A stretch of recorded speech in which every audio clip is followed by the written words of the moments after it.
My man, welcome back, bro. Thank you, I'm Lheyton. super excited, man. I just got to say thank you again, man. You're always super gracious and, Appreciate it. taking the time to sit down and pay it forward. I'm super excited to talk to you again, man. Likewise. Yeah, for sure, man. I wanted to talk to you today because there was a time where, no, you're good. A couple months ago, me and Andrew were going to the skate park. Yeah. Picked him up. We're riding over there. And I don't know how it came up, but like the topic of career came up, and we were talking about what we wanted to do and plans, whatever. And he hopefully he sees this and he's probably gonna laugh. He's like, I wasn't stressing out, but he seemed pretty stressed. He's like, dude, I don't know what I want to do, and like I don't honestly, I don't know. And I'm just like, bro, you're 14. Like I know now he's 15, but I was just like tripping out. It's something that stood out to me, and I was like, man, like. You have no idea how much time you have, and I think a lot of wherever age you're at, you think you're old, and you think you're like way up, over the hill. But it's like, bro, we're all so young. Like 50 is young, like And so I just kind of want to talk to you about that, man, about growth, and because everyone's at different stages and everything. But I think the first thing I want to ask you is digging a little bit more about your childhood. One story can you think of that sticks out to you the most because it kind of helped develop who you are today? I know there's a lot, but which one sticks out to you the most? Sure, and that's a great question, Lheyton. And before I jump into that, let me first tell you that it's so neat for Andrew to be able to not only learn to skate from you, but also to have you as a mentor to him, because I remember you as a little puppy, as we've talked about before, at the park when I was training your mom in that outdoor boot camp, and here we are, gosh, I don't know, over a decade, 15 years later, and you've just become this amazing young man, an entrepreneur and father and husband, and like who better to mentor like my son, right, as someone who I know like what you're made of, so which is a really cool thing, and of course you've got the cool factor with him, and so that helps, right? But it's funny, man, when you told me that, like, hey, Andrew was like stressing in the car as you guys were going to skate. Dude, I remember feeling the same way when I was right around that age, 14, 15 years old. And I remember thinking like, what am I going to do in my life? And feeling like I'm behind. For some reason, like I'm behind and I should know and I should be working in that direction. And as I look back, I'm like, man, I was a kid. I was a puppy. Like, exactly. You're not supposed to be worried about that. Exactly. But as I think about it, and I bet you were like that too, because now that I know you well enough, like I'm still like that. You're still like that, yeah, because I get the voice shots from you. But I'd rather. So you're Type A, I'm Type A, Andrew's Type A, and all the Type A means is like we want to have things figured out. We're a bit more of control freaks, and that's okay. I kind of reframe that as being a control king. I'd rather have control of my life, my surroundings, my financial future, my fulfillment, my health, versus not having control. But part of that is like we stress out as kids over things that other kids don't. And so I'd rather be a Type A kid than a Type B kid who's just like, oh, I got all the time in the world until they are in their 40s and 50s. And you've heard of midlife crises. For sure. And that's where a grown-ass man will have a midlife crisis because, shoot, I didn't think about what I was going to do. Here, decades went by, and I'm a grown-ass man, and I got nothing to show for it. I've reached midlife, and that's where they start doing stupid things. And so I'll take being Type A like us over being a Type B person who procrastinates all day long. But going back to your question with like what's like that pivotal story, I got to tell you, it's this dude named Jim Franco. And I feel like every time we're talking, I keep bringing up Jim Franco, but he's been such a pivotal mentor in my life. And in my early 20s, because being 46 now, I consider 20s being a kid. But in my early 20s, when I was a personal trainer at LA Fitness, and Jim Franco was one of my personal training clients, man, I always tripped out. I was like, how does this guy come into the gym at 2 o'clock in the afternoon? Like, what kind of work does he do that he's got money to have a personal trainer 3 days a week? Because I know that ain't cheap. And I would notice that he'd pull up in a different car every day. He had a Mercedes, he had a Cadillac, he had like a Mercedes sedan, a Cadillac Escalade, and then some old classic car. I still don't know what it was, but it was like a cool looking classic car. Yeah. And I was like, I want that, and I don't even know what it is, right? And so as I got to know him as a client, because you're training him in the gym and during his rest periods, get to know him, like, oh, wow, he's an entrepreneur. And oh wow, he kind of builds his own lifestyle and his own schedule. Yeah, he wakes up super early, but he can also end his day at 1 o'clock and then come do his personal training with me at 2 in the afternoon and then call it a day. At that point, did you ever have interest in entrepreneurship though? At that point? I didn't, only because I didn't think I was meant to be one. You know, my parents, we came to the United States, you know my story, we came to the United States from a communist country. I was 6 years old, and growing up, it's all about go get a good job. Like, we're here in America, there's so many great jobs you can get. Go get a good job, you know, benefits and retirement funds and all that crap. And so, okay, like that was kind of the path I was thinking. Right. And so here, all of a sudden you've got a personal training client who's telling you his life story. That, dude, I was tripping out. Like, I'm like, Jim, you have 3 different cars? He's like, yeah. I almost felt like that should be illegal because I couldn't wrap my child brain around it, right? And when I say child, I was in my like early 20s. Just because I was used to, like, I can only have one car and it's always beat up and broken and falling apart. Like, maybe everyone else should live that way. But turns out there's a whole segment of the population who lives a very different lifestyle. And so him just telling me the stories of how he lives. And it wasn't like he's first class or private jets everywhere, but he was contributing to like charities and his church. And he told me like what a great sense of fulfillment that was. And I was like, man, there's some stuff I want to contribute to, but I don't even make enough money to contribute to my own like bills, let alone have my cup overflow so I can pay for charities and you know, causes. And so I think, so there wasn't necessarily one story, but there was one person who showed me this other way of living that opened my eyes. And then truth be told, man, he was the first guy who had more confidence in me than I had in myself. Like, hey, dude, you could do this. He's like, you could open up a little gym of your own, you know? And I'm like, I can? And that was the seed that created this just massive empire 22 years later. Yeah. Man, that's crazy. It's, and you know, I've heard that story before, but it's, I feel like I hear a different part of it every time you tell it. Well, you ask great questions. That's probably. I mean, yeah, dude, just excited, man, to be a student, man, and because I know that it's the stuff that people want to know, you know, because from my perspective, I'll just tell you a little bit from looking at you from the outside in. Everything looks like you're just put together. You're good to go. Like, you're solid. You know. I mean, you are, but I mean that people have to understand there's a process to get to that point versus, you know, just coming out and you're just straight out the gate. You know, you're who you are. There's growing pains. There's a lot that you have to go through in order to get there. Well, let's kind of share it, right, for your audience and for anyone watching this. Like, I was 20 minutes late to this to come down here. So we're in our building. This is our studio. I was upstairs, and we're in the process of hiring 3 people just from one department.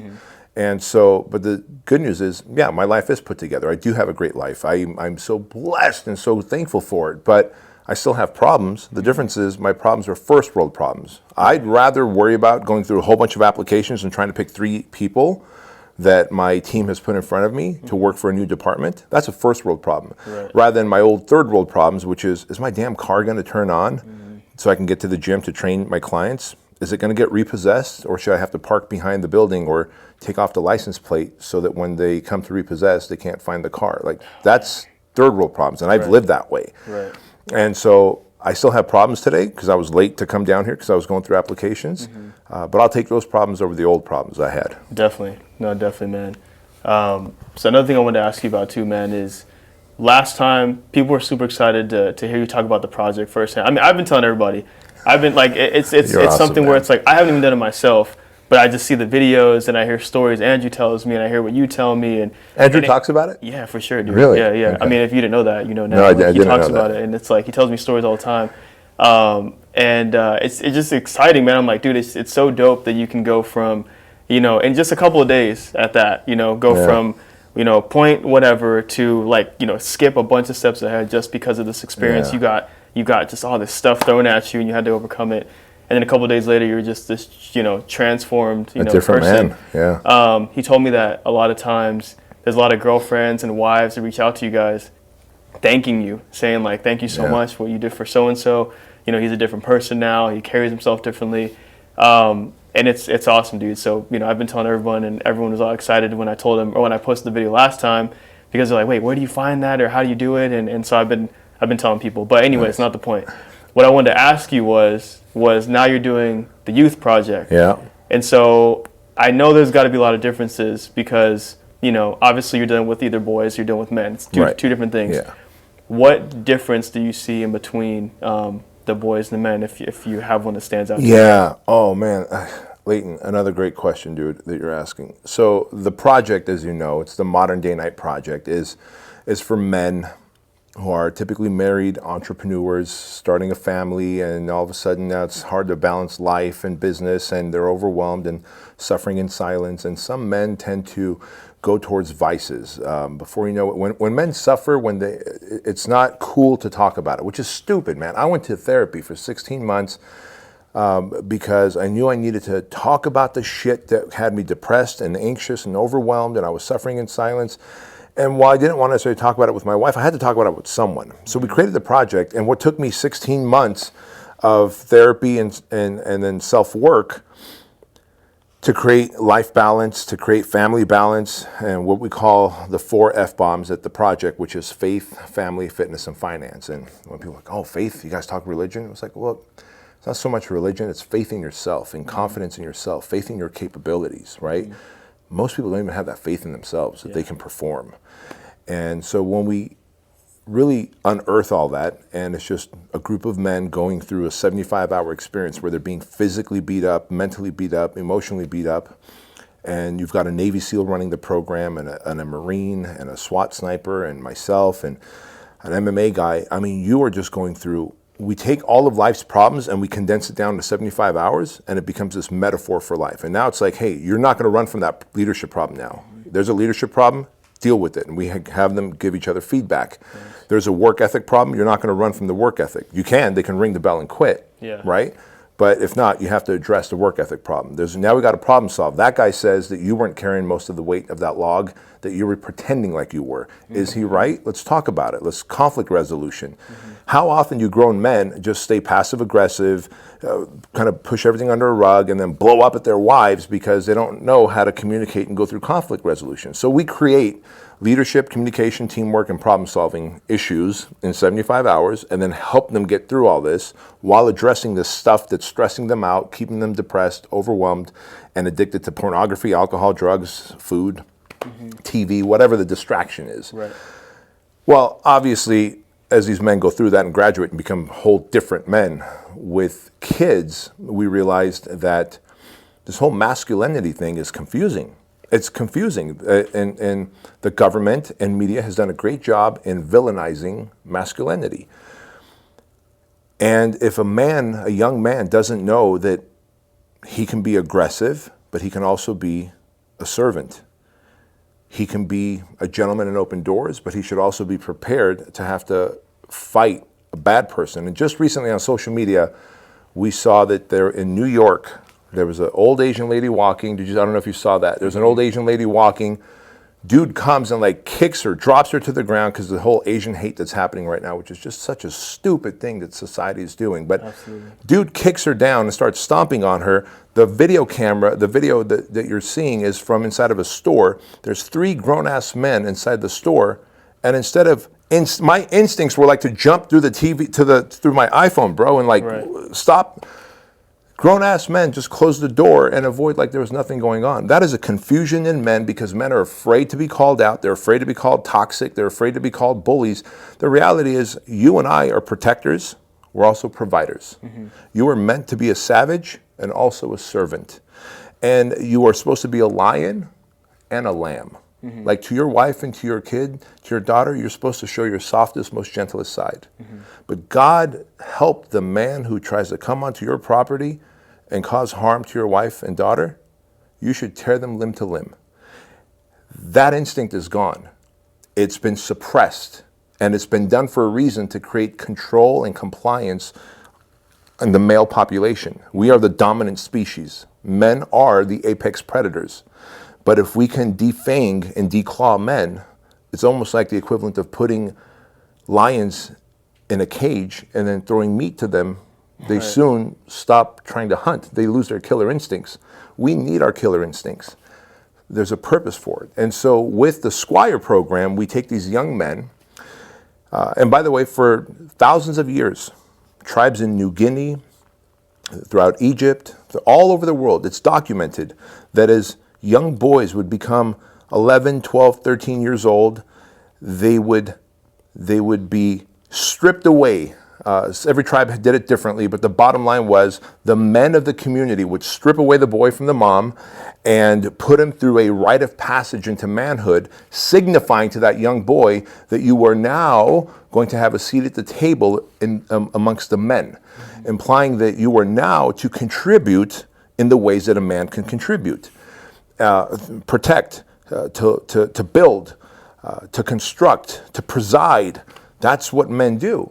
And so one culture did this by setting it up, and the mom knows where the boy is hanging out with the mom, and the tribe of men come wearing masks, and they steal the boy from the mom, and the boy's fighting, and the mom lets go because she knows she needs to, and they take the boy out, and they act like they're beating him up in a way, though, where they allow him to fight back, and they allow him to win. And when he wins, the man with the mask who was on the ground gets up, takes his mask off, and puts it on that boy and says, you are now going to go through a ritual, a rite of passage. See, young girls go through that naturally. They begin to sprout boobs. There's a physical change that happens. They have a menstrual cycle, and there's a physical change that happens. Like, oh my gosh, it's like, okay, you're going from a girl to a woman. There's nothing that happens to us. Like, okay, a little thin mustache shows up. We get a little wispy right hair in our armpits. But what really happens that tells you, like, hey, man, there's a significant change happening with you right now, and you're now evolving. Nothing really like that happens. And so this is why tribes created that passage. And yet another culture, in the Norwegian culture, they would take these boys at that age group, and they would give him a knife. They would take the knife that they just gave him. They'd cut his arm a little bit and send him into the forest as the sun's going down, and fend for yourself with this knife. And now that we've drawn blood, animals are going to smell you. Exactly. And when you come out the next morning, you have now won a seat at the table. Find a way to get water, find a way to start fire, find a way to protect yourself. And when you come out of the forest in the morning, you have a seat at the table. Not that you're a man, but you will now get the training to become a man, right? And so that must happen, and it's not happening anymore. And this is why you see gang violence going up, prisons filling up, because all boys are always looking for that rite of passage into manhood. And so when the dad is absent, either through divorce or through just the dad being emotionally absent. I mean, think how many houses are out there, homes are out there that the dad technically lives under the same roof, but is emotionally absent because he didn't have a dad to teach him how to shake hands. You stand up when you shake hands with a man and you look him in the eye. You open doors for men and women.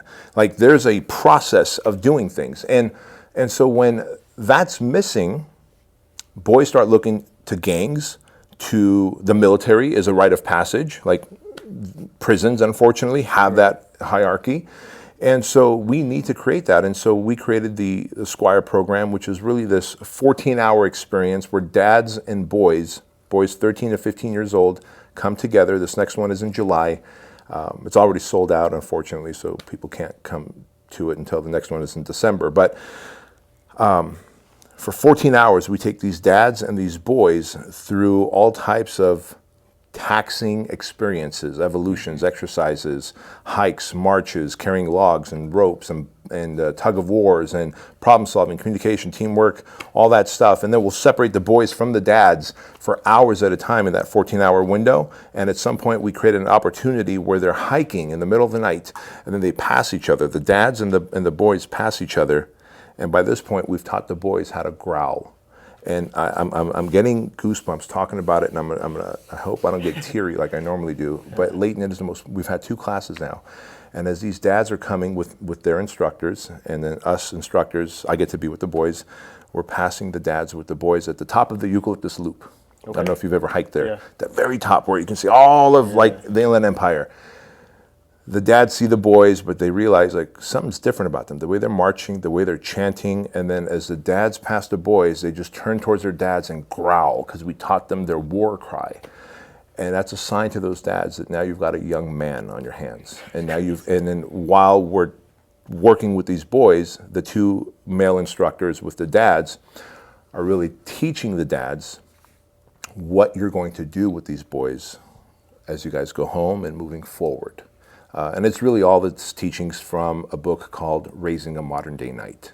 We're not doing it, we're not recreating the wheel, we're just facilitating this great book that I had the good fortune to read when Andrew was a little puppy, called Raising a Modern Day Knight. And while I wasn't raised as a modern day knight, Andrew was. And it's neat to be able to now create a process to help other men and their sons with it.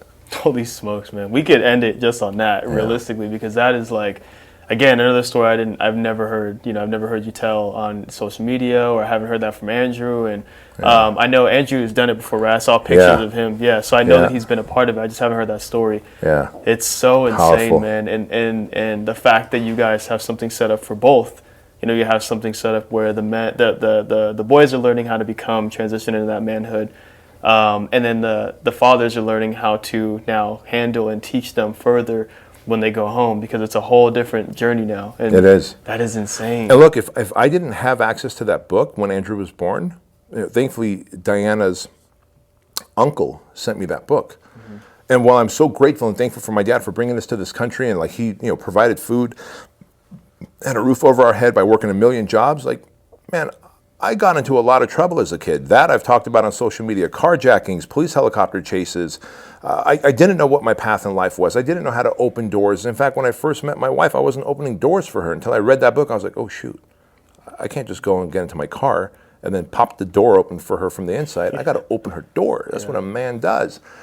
And so sometimes we don't learn that from our dads, and so we need to learn it from somewhere. And I think that's a fantastic book, and it's helped me. And if I told the instructors for the project, and I said, guys, if we do our job right, a decade from now, we will not be running the project, the Modern Day Knight Project, anymore, because we'll have impacted boys at such a young level, and our impact with the Squire program will be so big and wide that men will no longer be seeking us out when they're in their 30s and 40s for the solution to get their life in order, because they'll have gotten in order early on. Right. Yeah. Right. Dude, that personally touches me because, my story. Like, my dad wasn't in the house. He was incarcerated from when I was 10 months and just got home last year. And so it was, 24 years that he was gone. And so I didn't have any of those experiences. We would do, conjugal visits, and we do little things, but it was never an experience of having him physically in the household, teaching me different things. And so that one is like, these people got to know what they have. Like, they don't even understand, the effect, the impact that it's going to have on the rest of their life. And if they didn't do it, the impact that would have as well. And so, man, going back a little bit, man, because since we're on the topic of growth, and talking about, the transition from whatever point to the next point, you talk a lot about the Immigrant Edge. And obviously that's because it's your story, it's your personal story, and you grew up in that scenario. But for the people who didn't, and I think about this because, like, people like Andrew, now your son is in a completely different situation.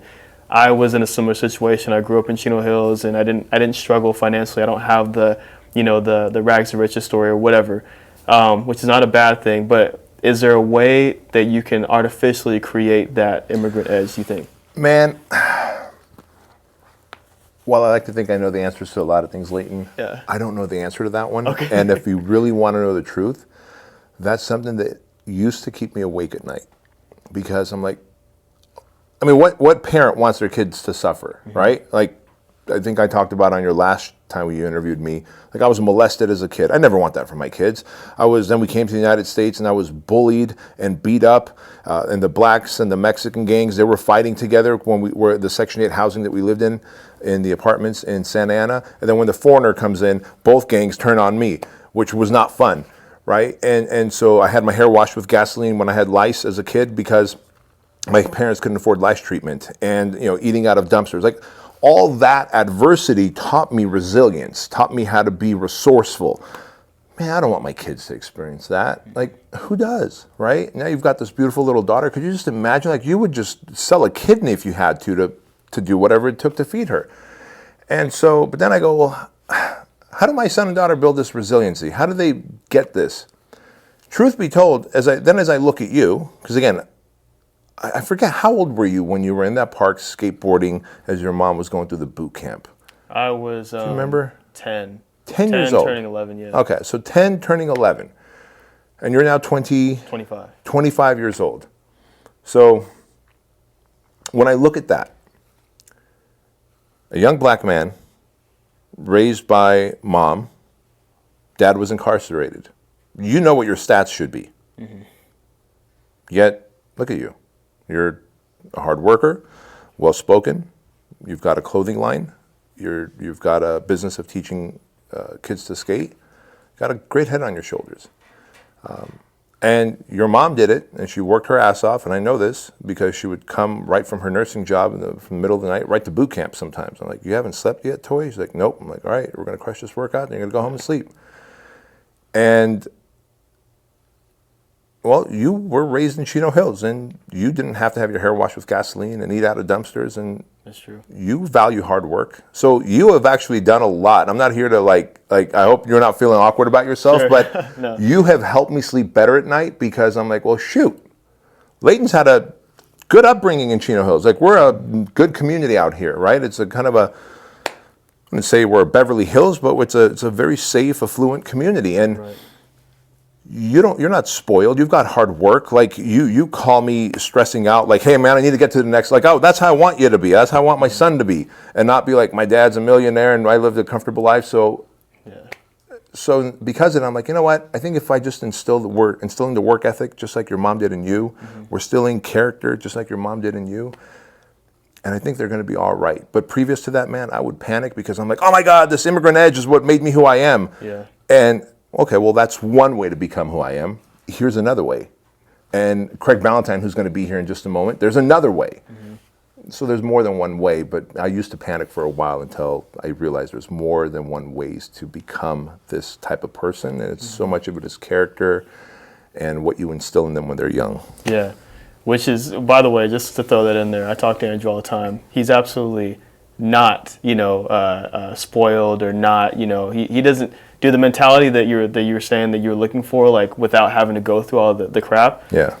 That's him. He has it 100%. And that makes me feel so good, man. Yeah. Well, we were just talking about this right before we started recording. I was just like, man, Andrew is like, he's just a stud. Like, getting really good at skating, but even beyond that, just I look forward to the talks in the car, honestly. Yeah. And just being able to kind of pick his brain and ask him questions and.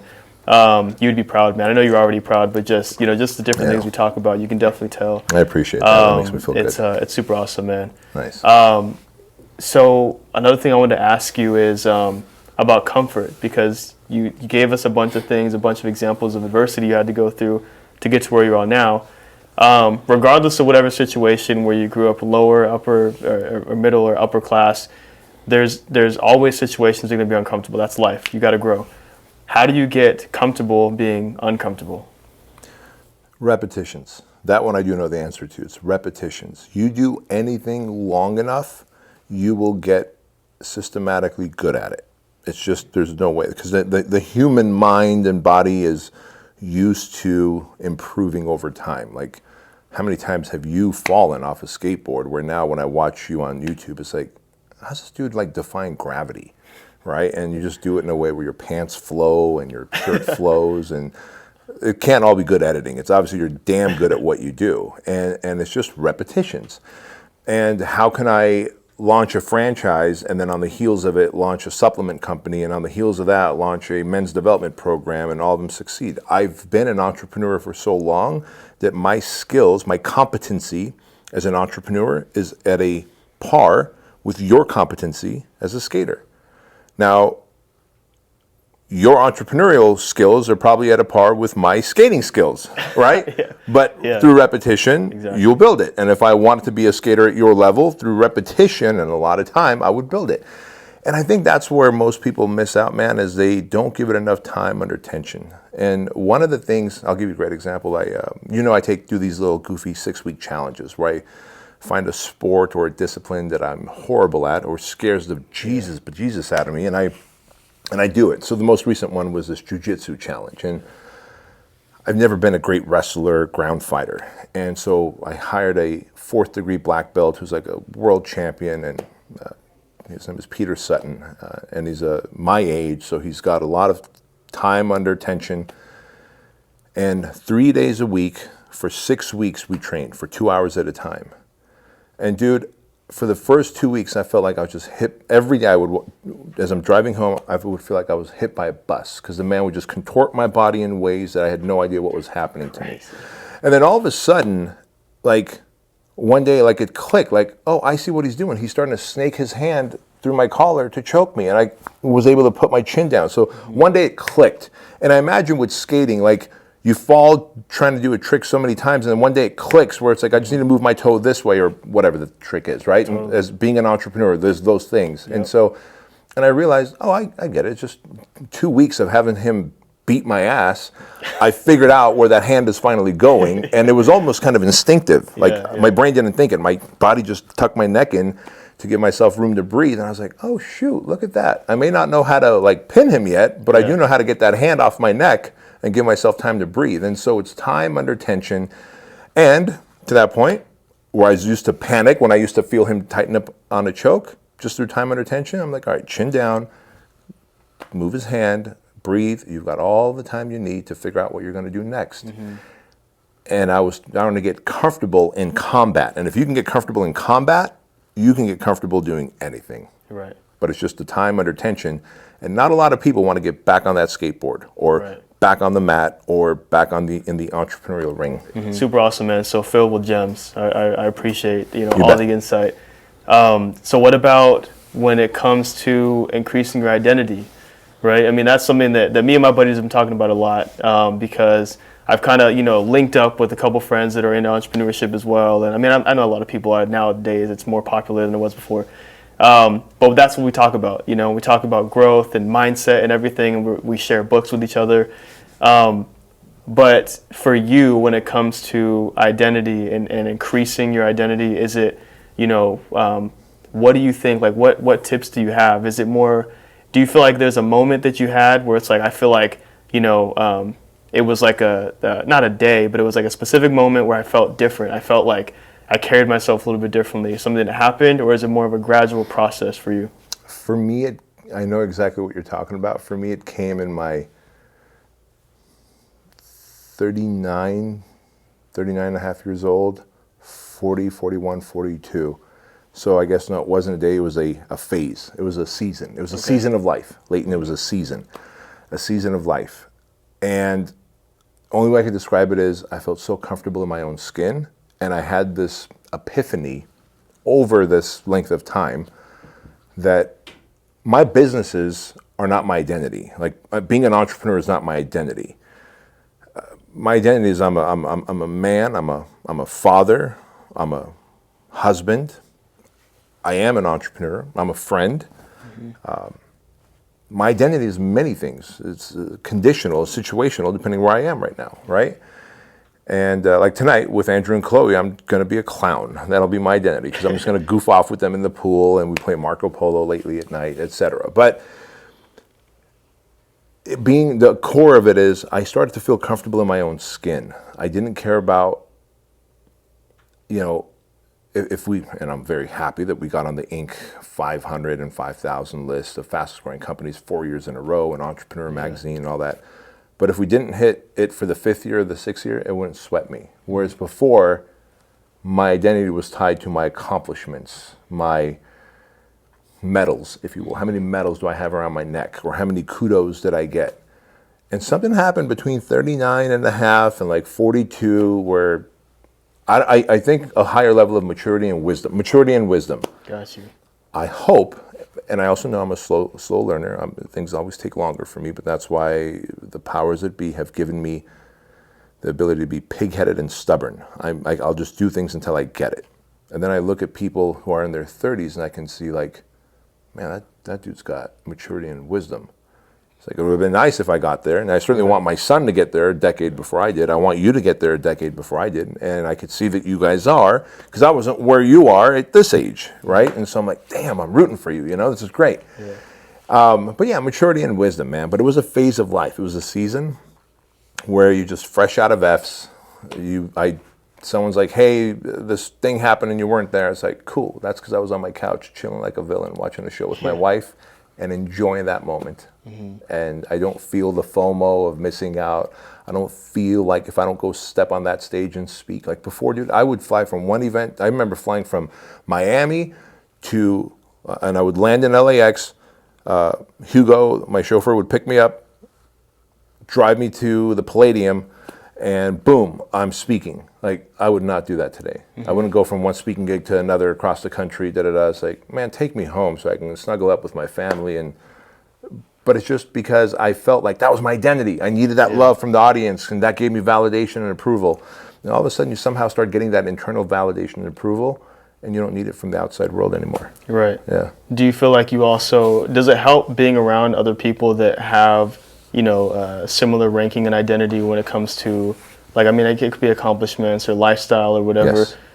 The reason I ask is because, my whole, thing this year for 2021 is changing my associations. And so spending more time around people that I want to be like and have things that they have, people who are more intelligent than me, have better relationships with me, better at whatever, right?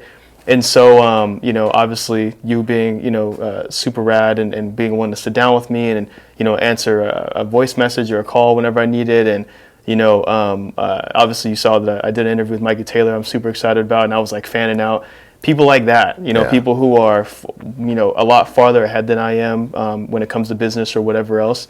And hoping that gives me a shortcut to get to where I'm trying to get to because I'm bumping shoulders with the right people. Do you feel like that was also a factor in getting you to where you are now, kind of being around people like that? 1,000%. And the reason for that is, and the saying is as old as the day is long, which is they say that your net worth is the equivalent of your net work.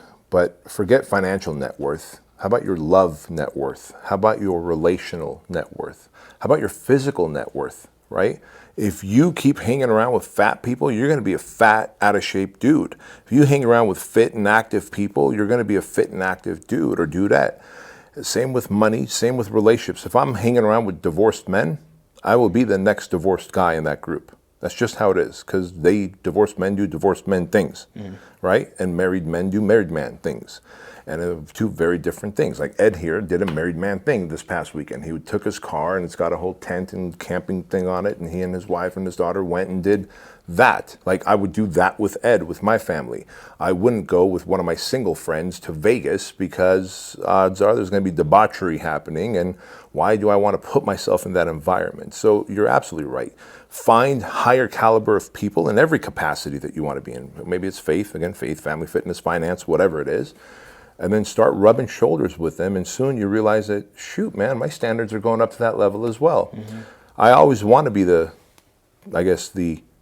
dumbest person in the room. I want to be the brokest person in the room. I want to be the most out of shape person in the room. Because if I'm like the richest, the smartest, the most in shape, I've got no more room to grow. Right. Awesome, man. The last thing I want to ask you Yes, sir. is it's going to be a little bit different. I know we're talking about growth and everything, but it does tie in and make sense because you got to take care of your body in order to do that.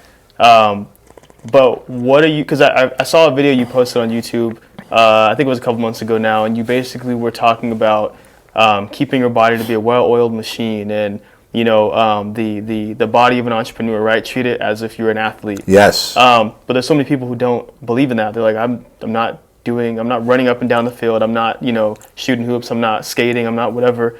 And so they don't feel the need to do that. They might work out a little bit, but they're really not taken to the level that you were talking about. What are you doing these days in order to stay in shape and keep your body a well-oiled machine, like you said? Yeah. So, I'm 46 now. This summer I turned 47. And the older you get, the more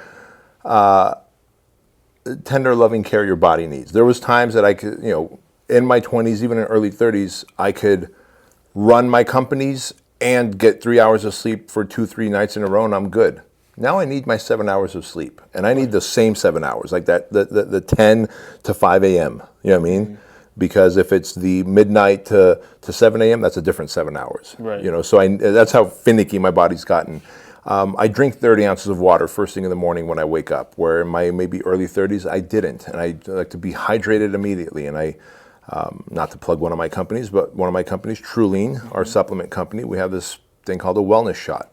I tear the wellness shot packet open, I pour it into 30 ounces of water, and I drink it. And I get my zinc, I get my vitamin D, vitamin C, echinacea, all the awesome immune building stuff that my body needs immediately, so that by the time I go downstairs after my shower and I'm working, I'm firing, my synapses are firing it at its highest level. And so my workouts, like it's a non-negotiable. My day will start here at the HQ at 11 o'clock so that I can get my 9 a.m. workout.